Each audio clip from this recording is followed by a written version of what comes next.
दूसरा बिल्डिंग मतलब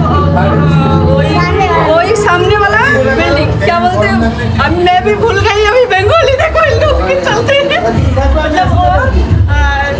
সামনের যে বিল্ডিং আছে ওইখান থেকে দেখে আমি ভিডিও করি মানে এরা সবাই